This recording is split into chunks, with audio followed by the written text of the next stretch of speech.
বেটি এক গোল্লা পেলে বাপের প্রাপ্য ডবল গোল্লা শীর্ষক উপসম্পাদকীয়টি লিখেছেন কলামিস্ট মিনার রশিদ। সম্প্রতি ডেইলি স্টার একটি মজাদার পরিসংখ্যানের খবর বাজারে ছেড়েছে। ইনোভেশন কনসাল্টিং নামে একটি অজানা সংস্থার সার্ভের ফল তুলে ধরেছে। তাতে বলা হয়েছে, অতীত নেতাদের মধ্যে জনপ্রিয়তার শীর্ষে বঙ্গবন্ধু, শূন্য স্কোরে শেখ হাসিনা। সমস্যা হলো, এই পত্রিকার সম্পাদক এখনও মনে করেন যে আগের প্রজন্ম তো বটেই, জেনজি প্রজন্ম ঘাস খেয়ে বড় হচ্ছে। অথচ যে কোনো বিচারে বেটি এক গোল্লা পেলে বাপের ডবল গোল্লা প্রাপ্য হওয়া উচিত। অনেক বিজ্ঞ ব্যক্তি যুক্তি দেখাচ্ছেন যে ডেইলি স্টার নিজে এই সার্ভেটি করেনি। যে ফার্ম সার্ভেটি করেছে, ডেইলি স্টার শুধু তার ফলটি ছাপিয়ে দিয়েছে। কষ্ট লাগে এই ভেবে যে বিএনপি মহাসচিব সহ কিছু নেতা ও বুদ্ধিজীবী এখনও এই কাগজ দুটির পক্ষে মায়াকান্না করেন। এই পত্রিকার সম্পাদকরা প্রকাশ্যে বলেছিলেন, ১/১১ আমাদের ব্রেইন চাইল্ড। এখন এই পত্রিকা না থাকলে নাকি গণমাধ্যমের স্বাধীনতা ধ্বংস হয়ে যাবে। এই কাগজ দুটি হাসিনা জমানায় এরকম সার্ভে প্রায়শই প্রকাশ করত। যেমন, সরকারের জনপ্রিয়তা কমলেও শেখ হাসিনার জনপ্রিয়তা বেড়ে গেছে। এভাবেই নাকি এরা ফ্যাসিবাদের সেবা দিয়ে গেছে। পরিশেষে জুলাই অভ্যুত্থানের মাধ্যমে ফ্যাসিবাদের পতন হলেও তাকে ইনিয়ে বিনিয়ে ফিরিয়ে আনার কসরত শুরু করেছে। বাপকে সর্বোচ্চ নম্বর দিয়ে বেটিকে 0 নম্বর দেয়া সেরকমই একটি ভেলকিবাজি। অথচ 0 নম্বর প্রাপ্ত এই বাপ বেটির বাকশালী আদর্শের মতোই কাজ করেছে। বলা যায়, একেবারে বাপকা বেটি। বেটি যেমন স্বজন হারানোর বেদনা আমার চেয়ে কে আর বেশি বুঝে বলে ইতিহাসের জঘন্যতম গুম খুন করে গেছেন। ইলিয়াস আলীর স্ত্রী ও মেয়েকে টিভির সামনে যেদিন জড়িয়ে ধরেছিলেন, সেদিন তিনি ঠিকই জানতেন এই ইলিয়াস আলীকে তারই নির্দেশে দুনিয়া থেকে সরিয়ে দেওয়া হয়েছে। এক্ষেত্রে বেটি একটু কুশলী হলেও বাপ ছিলেন বেপরোয়া। জহির রায়হানের সহোদরা ভাইয়ের গুম রহস্য উদ্ঘাটনের জন্য প্রধানমন্ত্রীর সঙ্গে সাক্ষাৎ করে একটু চাপ দিয়ে বলেছিলেন, মুখ বন্ধ রাখাই তোমার জন্য মঙ্গলজনক হবে ওহে সিস্টার। তা না হলে নিজেও উধাও হয়ে যেতে পারো। এ যেন সিনেমার এক ভিলেনের ডায়লগ। তারপরও তিনি ভাসানী, সোহরাওয়ার্দী, শেরে বাংলা, জিয়া সবাইকে পেছনে ফেলে সর্বোচ্চ নম্বর পেয়েছেন। বেটি 10 টাকা দিয়ে টিকিট কেটে চোখের ডাক্তার দেখাতেন, আবার সর্দি হলে লন্ডন আমেরিকায় দিনের পর দিন চিকিৎসা গ্রহণ করতেন। এই কিসিমের চমক দেখাতে বাপও খুব পিছিয়ে ছিলেন না।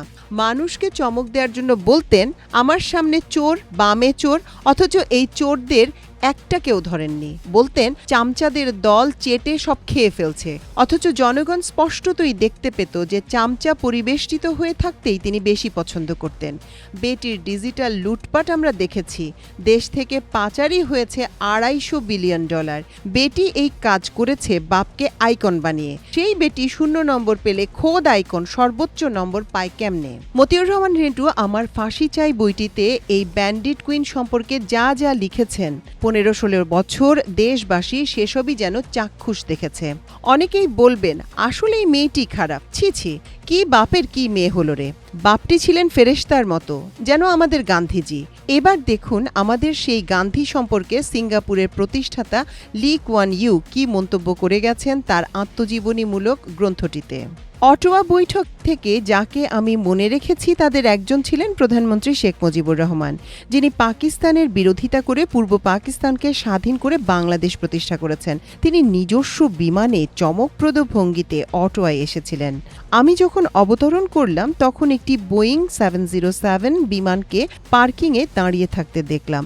তাতে বড় অক্ষরে লেখা ছিল বাংলাদেশ। আমি যখন ফিরে এলাম তখন সেটি একই জায়গায় দাঁড়িয়েছিল, টানা 8 দিন নিষ্ক্রিয় অবস্থায়। আমি যখন হোটেল ছেড়ে বিমানবন্দরের দিকে যাচ্ছিলাম তখন দেখলাম দুটো বিশাল ভ্যান বাংলাদেশি বিমানের জন্য নানা প্যাকেজ বোঝাই করছে। সম্মেলনে শেখ মুজিবুর রহমান তার দেশের জন্য সাহায্যের আবেদন জানিয়েছিলেন। কোনো জনসংযোগ সংস্থা তাকে নিশ্চয়ই পরামর্শ দিত বিশেষ বিমানটিকে টানা 8 দিন রানওয়ের পাশে দাঁড়িয়ে থাকতে না দেয়া উচিত ছিল। প্রথম আলো ডেইলি স্টার কমপক্ষে 2 যুগ ধরে জাতিকে সেবা দিয়ে যাচ্ছে। আওয়ামী লীগ ক্ষমতায় থাকতে না হয় ডলা খাওয়ানোর ভয় ছিল, যখন ক্ষমতায় ছিল না এবং এখন যখন ক্ষমতায় নেই তখনও লি কুয়ান ইউ এর এই অতি প্রয়োজনীয় উদ্ধৃতিটি উল্লেখ করার সাহস দেখাতে পারেনি। অথচ কোন রাষ্ট্রনায়ক বাতাসের সঙ্গে কথোপকথনে যখন বলেছিলেন, আমি হিমালয় পর্বতমালাকে দেখি নাই কিন্তু শেখ মুজিবকে দেখেছি, এগুলো যে ইনিয়ে বিনিয়ে কতবার বলেছেন তার ইয়ত্তা নেই। পাল্টা যদি জানতে চান হিমালয় পর্বতমালা দেখি নাই এই সংবাদটি কোথায় পেয়েছেন ব্রাদার, পৃথিবীর কোন সংবাদপত্রে এটি ছাপা হয়েছিল? সূত্র হিসেবে তখন সর্বোচ্চ বলতে পারবেন যে 21 গানের অমর স্রষ্টা আব্দুল গাফফার চৌধুরীর কলামে এটি পড়েছি। বাপের এই বেটি খুশিতে গদগদ হয়ে বলেছিলেন, আমার পিয়ন 400 কোটি টাকার মালিক বনে গেছে। তিনি মনে করলেন এটুকু স্বীকার করলেই দেশবাসী তাকে যুধিষ্ঠির ঠাহর করবেন।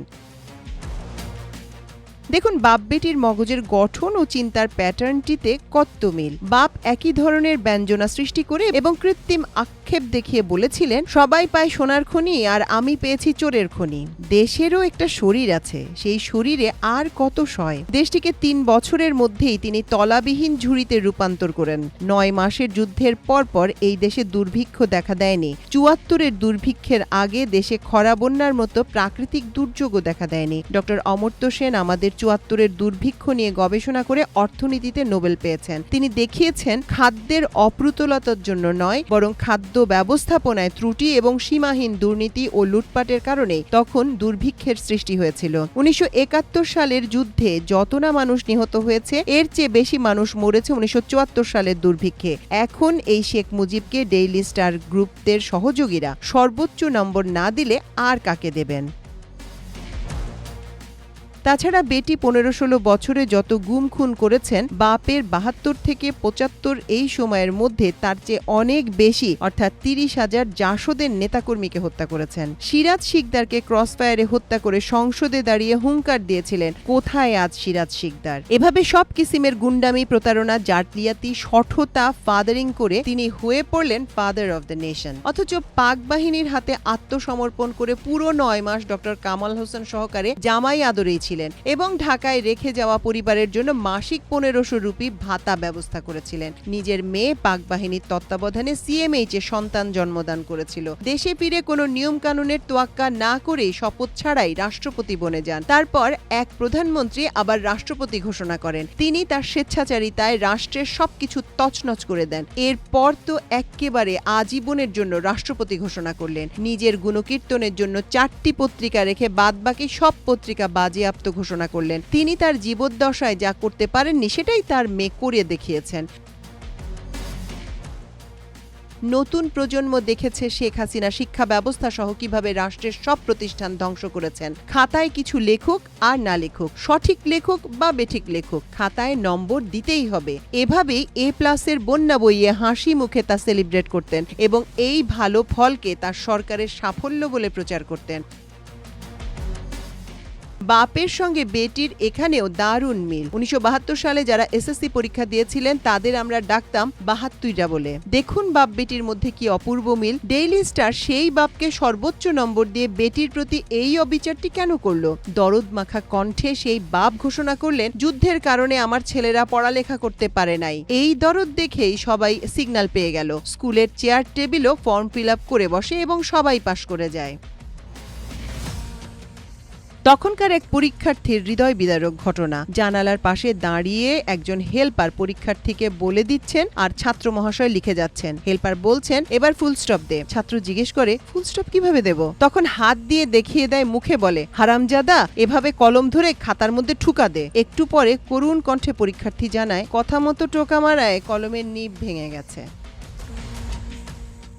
1971 সালে যারা সোনাগাছি সহ কলকাতায় নানা হোটেলে মুক্তিযুদ্ধ করেছেন, 1972 সালে এরাই পরীক্ষার খাতায় কলমের নিব ভেঙেছেন। এরাই আবার পরে জাতির কপালটি খেয়েছেন, কেউ রক্ষী বাহিনী হয়ে ত্রাস সৃষ্টি করে, কেউ আবার সাংস্কৃতিক ও বিনোদন জগৎ থেকে এক লাফে বুদ্ধিজীবী বনে গেছেন। চেতনার এক এক দিকপাল সেজেছেন। এদের রাস্তার পালোয়ান আর বুদ্ধিবৃত্তিক পালোয়ানদের মধ্যে কোনো ফারাক ছিল না। সোনাগাছি ফেরত মহামানবরা দেশে ফিরেই দেশে অবস্থানরত সাফল্য জনগণকেই পারলে রাজাকার বলে ট্যাগ দেয়া শুরু করেন। তখন এনায়েতুল্লাহ খান তার কাগজে শিরোনাম করেছিলেন 65 মিলিয়ন কোলাবোরেটর, অর্থাৎ যারা দেশে ছিলেন তারা সবাই রাজাকার। জানি না এই চেতনাজীবীদের হাত থেকে জাতির আদৌ মুক্তি মিলবে কিনা, কারণ রাজাকারের সংখ্যা সেই 6.5 কোটি থেকে 18 কোটিতে পৌঁছে গেছে।